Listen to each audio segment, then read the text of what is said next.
The morning sun cast long shadows across the military training ground, as General Marcus Stone watched the new recruits struggle through their drills. His sharp eyes missed nothing.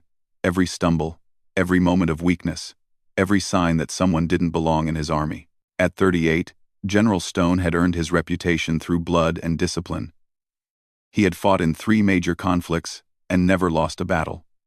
His soldiers respected him, but they also feared him. He demanded perfection, and those who failed to meet his standards faced swift punishment. Among the recruits that day was a young soldier who went by the name Alex Rivers. The recruit was smaller than the others, but what caught the general's attention was not the size, it was the way this soldier moved. There was something different, something that didn't quite fit with the others. Alex had joined the army 6 months ago, claiming to be 18 years old and eager to serve the country. The paperwork was in order. The medical examination had been passed, and the recruit had shown remarkable skill during training. But General Stone had learned to trust his instincts, and something about Alex Rivers bothered him. During combat training, Alex consistently outperformed the other recruits. The young soldier was faster, more agile, and showed an unusual understanding of strategy that impressed even the veteran trainers. However, Alex always kept apart from the others, rarely spoke unless spoken to, and seemed to avoid the communal areas where soldiers typically gathered. The other recruits had begun to whisper among themselves. Some admired Alex's skills, while others resented the attention the young soldier received from the instructors. There were rumors and speculation, but no one dared to voice their suspicions openly. The military was no place for gossip, especially under General Stone's command. One evening, during a particularly challenging exercise, Alex made a mistake that nearly cost another recruit his life. It was a moment of hesitation, a split second where emotion seemed to override training. General Stone witnessed the entire incident, and his suspicions deepened. The next morning, the general called Alex to his office. The recruit stood at attention, eyes focused straight ahead, showing no sign of nervousness despite being summoned by the most feared officer in the regiment. "Soldier Rivers," General Stone began, his voice cold and measured. "Your performance yesterday was unacceptable. A moment's hesitation in battle means death, not just for you, but for your brothers in arms." Alex remained silent, accepting the criticism without protest. This only added to the general's growing suspicion. Most recruits would have tried to explain themselves or make excuses, but Alex simply stood there, taking the rebuke with an unusual composure. "You will report for additional training every morning at dawn," the general continued, "and you will clean the entire barracks building as punishment for your failure. Is that understood?" "Yes, sir," Alex replied, voice steady and clear. As the days passed, General Stone found himself watching Alex more closely. During the early morning training sessions, he noticed small things that others might have missed. The way Alex's uniform sometimes seemed ill-fitting, the careful way the recruit moved in the shower areas, and the fact that Alex never seemed to participate in the rough camaraderie that typically developed among soldiers. The breaking point came during a surprise inspection. General Stone was making his rounds through the barracks when he discovered something that confirmed his suspicions. Hidden beneath Alex's mattress was a small mirror and what appeared to be binding cloth, items that had no place in a soldier's possession. That evening, General Stone confronted Alex privately. "I know what you're hiding, soldier," he said, his voice low but threatening, "and I will not tolerate deception in my ranks." Alex's composure finally cracked slightly, but still the recruit said nothing. The silence stretched between them like a challenge, and General Stone felt his anger rising. "Remove your helmet," he ordered. Alex hesitated for the first time since joining the regiment. "Sir, that was not a request, soldier. Remove your helmet immediately." With trembling hands, Alex reached up and slowly removed the military helmet. Beneath it was a tight military cap that concealed the recruit's hair completely. "The cap as well," General Stone commanded, his suspicions now almost certainly confirmed. As Alex pulled off the cap, long auburn hair tumbled down past the recruit's shoulders. In that moment, General Stone's worst fears were confirmed. Alex Rivers was a woman who had been disguising herself as a man to serve in the army. The general's face darkened with rage. In his military, such deception was not only against regulations but was considered a betrayal of everything the army stood for. Women were not allowed in combat positions, and anyone who violated this rule faced severe punishment. "You have made a mockery of this uniform and this institution," General Stone said, his voice filled with cold fury. "You have endangered the lives of every soldier in this unit with your lies and deception." The woman, for now he could see clearly that was what she was, stood silently, her hair falling around her face like a curtain. She neither defended herself nor begged for mercy, which only made the general angrier. "Since you seem so fond of disguises," he said, reaching for a pair of scissors from his desk, "let me help you maintain your military appearance." Without ceremony, General Stone grabbed a handful of her long hair and began cutting. The sharp blades sliced through the auburn strands, and long locks fell to the floor around their feet. He cut roughly, without care for how it looked, driven by anger and a sense of betrayal. As more hair fell away, revealing the woman's true features, something began to nag at the back of General Stone's mind. There was something familiar about her face, something that made him pause mid-cut. The shape of her eyes, the line of her jaw, the way she held herself even in this moment of humiliation, it all seemed to trigger a memory that he couldn't quite place. He continued cutting, but his movements became more hesitant as the feeling of recognition grew stronger. When most of her hair lay scattered on the floor, General Stone stepped back to look at his work. The woman's head was now shorn close to her scalp in an uneven, harsh cut that spoke of punishment rather than grooming. But as he looked at her face, now fully revealed without the frame of long hair, his anger began to transform into something else entirely. Those eyes, he had seen those eyes before. The strong jawline, the way she held her chin high even in defeat. It was all painfully familiar. A memory from years past began to surface. A memory he had tried to bury along with so much else from his earlier life. General Stone's hand froze as the recognition hit him like a physical blow. The scissors clattered to the floor as he stared at the woman before him, his mind reeling with the implications of what he was seeing.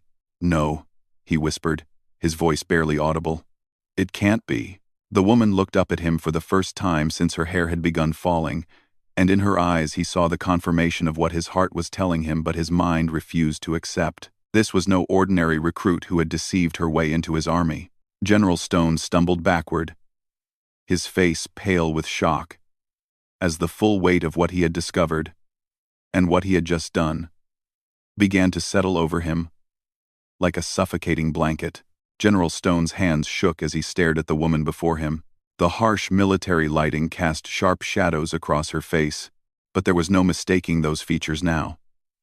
The years had changed her, but the eyes were exactly the same. The same bright green eyes that had haunted his dreams for over 2 decades. "Elena," he whispered, the name falling from his lips like a prayer and a curse combined. The woman, Elena, met his gaze steadily despite her shorn hair and the humiliation she had just endured. "Hello, Marcus," she said quietly, her voice carrying the weight of all the years between them. General Stone felt the world tilt around him. Elena Vasquez had been the daughter of Colonel Miguel Vasquez, his commanding officer during his early years in the military. She had been 18 when he last saw her, beautiful and spirited, with dreams of making a difference in the world. He had been 22, a young lieutenant full of ambition and completely in love with his superior's daughter. Their relationship had been a secret, of course. Military protocol strictly forbade relationships between officers and their superiors' families, but love had a way of ignoring protocol, and for 6 months they had stolen moments together whenever possible. Marcus had been planning to ask Colonel Vasquez for permission to marry Elena after his next promotion. Then came the mission that changed everything. Colonel Vasquez had been assigned to lead a dangerous operation in enemy territory. It was supposed to be a routine reconnaissance mission, but intelligence had been wrong. They walked into an ambush that left half the unit dead, including Colonel Vasquez. Marcus had been among the survivors, but the guilt of losing his commanding officer and Elena's father had eaten away at him for years. After the funeral, Elena had disappeared. Her mother had taken her away to live with relatives in another country, and despite Marcus's efforts to find them, they had vanished completely. He had assumed she had moved on, built a new life, maybe even forgotten about the young lieutenant who had loved her and failed to protect her father. Now she stood before him, 20 years older, having infiltrated his army under an assumed name. The implications were staggering. "Why?" he asked, his voice barely above a whisper.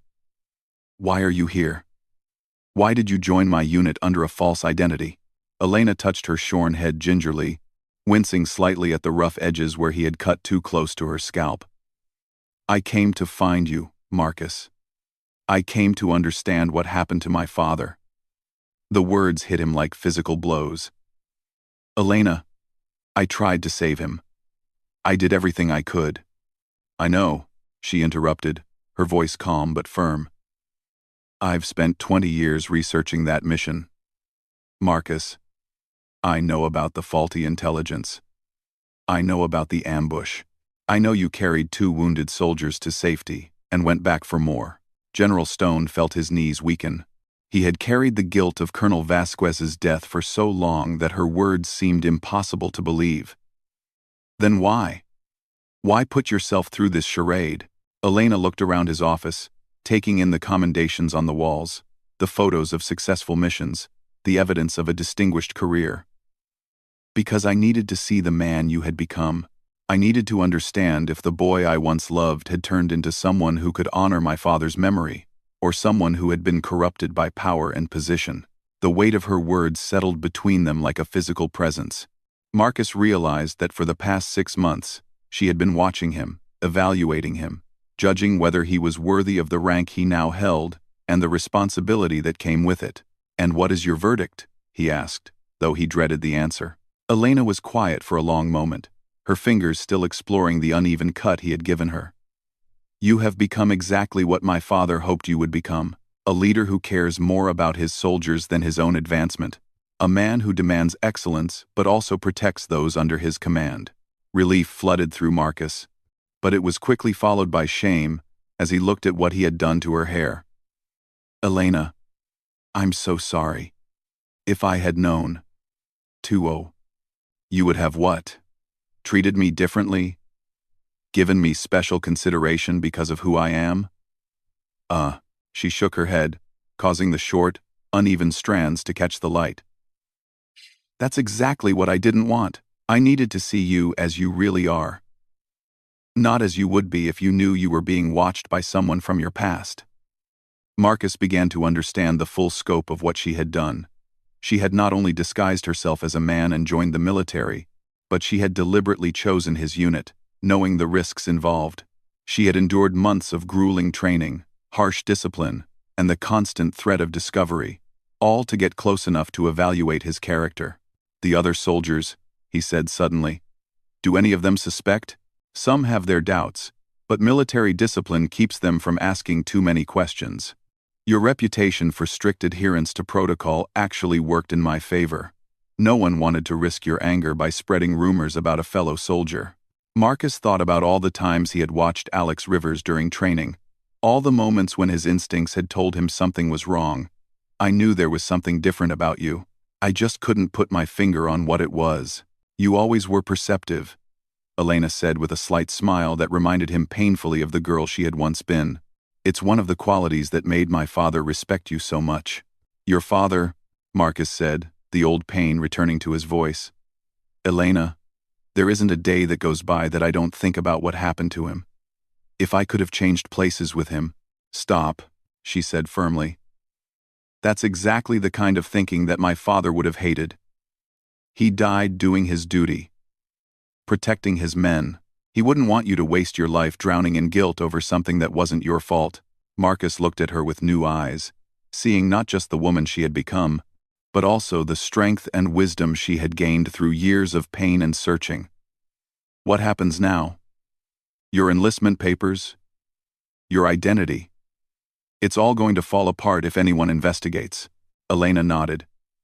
"I know. I always knew this moment would come. Eventually. I just needed enough time to complete my evaluation." "And have you completed it, I mean?" She studied his face for a long moment before answering. Yes, I have. The silence stretched between them, heavy with 20 years of separation, regret, and questions that had never been answered. Marcus found himself looking at the scattered hair on his office floor and feeling sick about what he had done in his anger. Elena, about your hair. It will grow back, she said simply. Hair is the least of my concerns right now. What are your concerns? She met his eyes directly, and he saw in them the same fierce determination that had attracted him to her so many years ago. I need to know if the man I once loved still exists somewhere inside the general you've become.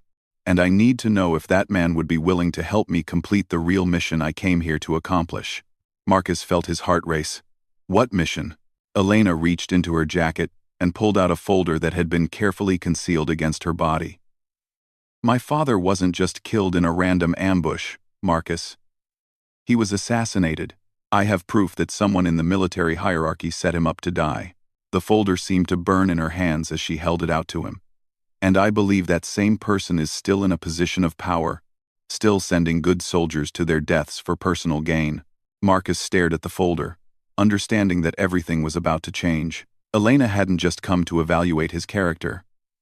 She had come to recruit him for a mission that would either bring justice for her father's death or destroy them both in the attempt. As he reached for the folder, their fingers touched briefly, and he felt an electric jolt that reminded him of all the feelings he had tried to bury over the years. Whatever Elena had discovered, whatever dangerous path she was asking him to walk, he knew he would follow her anywhere. The girl he had loved was gone, replaced by a woman who had spent 20 years preparing for this moment. And as General Stone opened the folder and began to read the evidence she had gathered, he realized that his real test was just beginning. The documents in Elena's folder painted a picture so horrifying that Marcus had to read them twice before the full impact hit him. Intelligence reports that had been deliberately altered, supply routes that had been leaked to enemy forces, mission parameters that had been changed at the last minute to increase casualty rates. And at the center of it all was a name that made his blood run cold. General Richard Blackwood. Blackwood was now one of the highest-ranking officers in the military, a man who sat on the Joint Chiefs of Staff and had the ear of the highest levels of government. 20 years ago, he had been Colonel Vasquez's immediate superior, the man who had approved the mission that led to Elena's father's death. How did you get all this? Marcus asked, his voice tight with controlled anger as he studied surveillance photos and financial records. Elena sat down heavily in the chair across from his desk, her hand unconsciously touching her shorn head. I've spent 2 decades building a network of contacts, accessing classified databases, and following paper trails that most people wouldn't even know existed. My computer science degree wasn't just for show. I learned how to dig deeper into military records than most investigators ever could. Marcus looked up from the documents. Computer science degree? Stanford, class of 2010. I also have advanced degrees in military history and intelligence analysis. After my father died, I decided that if I was going to find the truth, I needed to be better prepared than anyone who might try to stop me. The scope of her preparation was staggering. She hadn't just spent 20 years mourning her father. She had spent them becoming a weapon designed specifically to bring down the man responsible for his death. This evidence, Marcus said, tapping the folder. It's compelling, but it's not enough to bring down someone at Blackwood's level. Military tribunals require ironclad proof, and smart lawyers could find ways to explain away most of what you've gathered. Elena nodded. I know. That's why I need your help. There's one piece of evidence that could tie everything together. But it's in Blackwood's personal safe, something my father discovered just before he died, something that Blackwood killed him to keep secret. Marcus felt a chill run down his spine. What kind of evidence? Financial records showing payments from foreign governments in exchange for classified intelligence. My father stumbled across them during a routine security audit. He was planning to report Blackwood after the mission, but Blackwood found out and arranged for the ambush that killed him. The pieces were falling into place with terrifying clarity. Colonel Vasquez hadn't died because of faulty intelligence. He had died because he had discovered that his superior was selling secrets to enemy forces. Elena, even if this is all true, Blackwood is untouchable now. He has too much power, Too many connections. Going after him could destroy both of our careers and possibly get us killed. Elena stood up and walked to the window, looking out at the training grounds where soldiers were going through their evening exercises. I watched my father's funeral from a distance. Marcus, I saw them fold the flag and present it to my mother while she wept. I listened to speeches about his honor and sacrifice, while knowing that the man who killed him was standing right there, accepting condolences and praise for his leadership.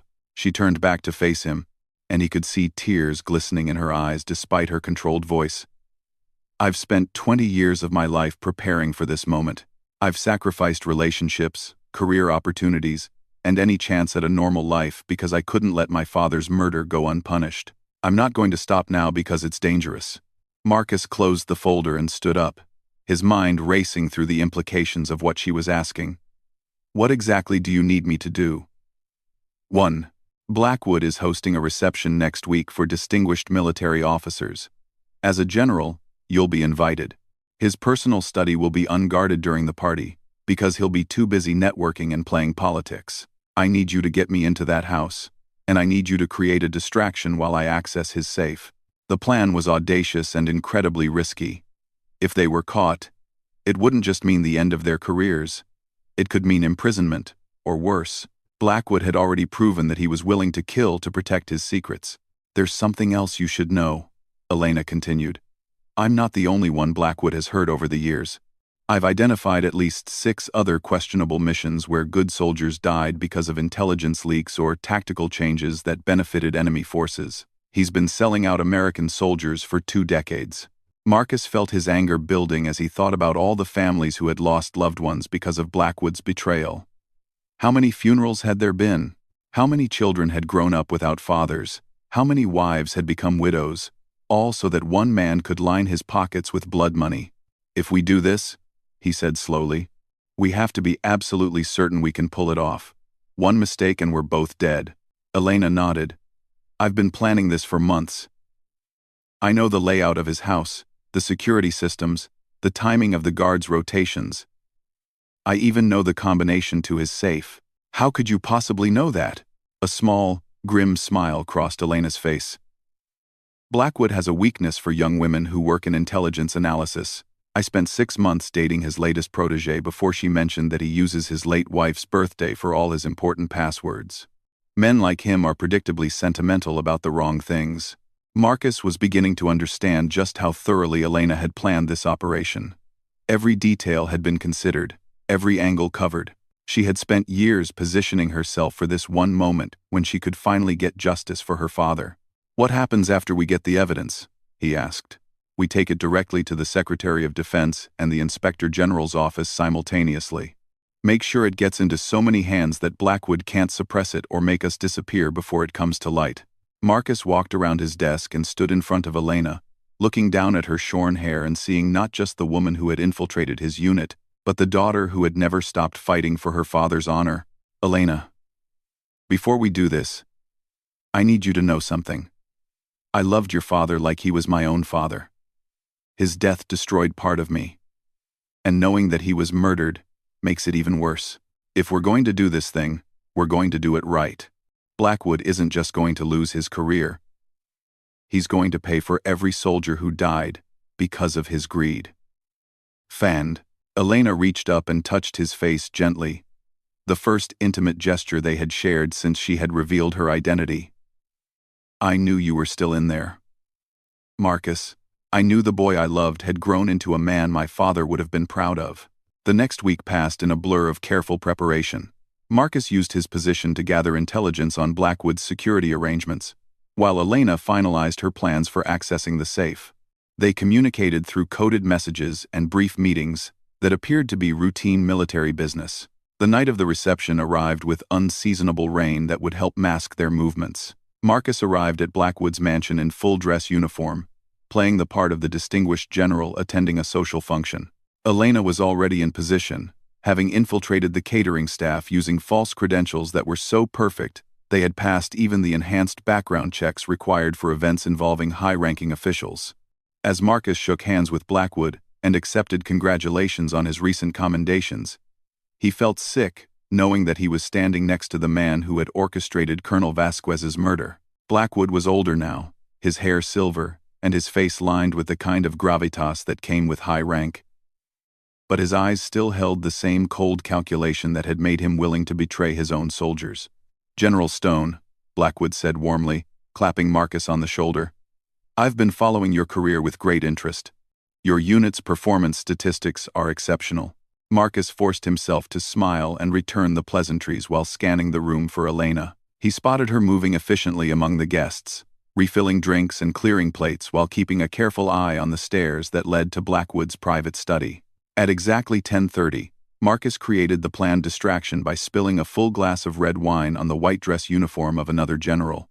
The resulting commotion drew Blackwood and most of the other guests into helping clean up the mess and diffuse the social awkwardness of the situation. While everyone's attention was focused on the wine incident, Elena slipped up the stairs and disappeared into the shadows of the upper floor. Marcus continued to play his part, apologizing profusely and insisting on paying for the cleaning while keeping one eye on the clock. 15 minutes later, Elena reappeared at the top of the stairs and caught his eye briefly. The slight nod she gave him confirmed that the mission had been successful. She had found the evidence they needed to bring down General Blackwood and finally get justice for her father's murder. As the evening wound down and guests began to leave, Marcus shook Blackwood's hand one final time, knowing that it would be the last time they would meet as colleagues. Within 48 hours, the evidence Elena had gathered would be in the hands of military investigators, and the man who had betrayed so many soldiers would finally face the consequences of his actions. Driving home through the rain, Marcus thought about Colonel Vasquez and all the other soldiers who had died because of Blackwood's greed. Justice had been a long time coming, but it was finally within reach. And beside him, Elena sat with her head held high despite her shorn hair. The daughter who had never given up on finding the truth about her father's death. The next morning, headlines would dominate the news as one of the military's highest-ranking officers was arrested on charges of treason and murder. But that night, as they drove through the rain together, Marcus and Elena were simply two people who had found each other again and completed a mission that had taken 20 years to accomplish. The girl who had once loved a young lieutenant had become a woman who had single-handedly brought down a corrupt general, and the boy who had failed to save her father had grown into a man who helped her achieve the justice he had deserved all along.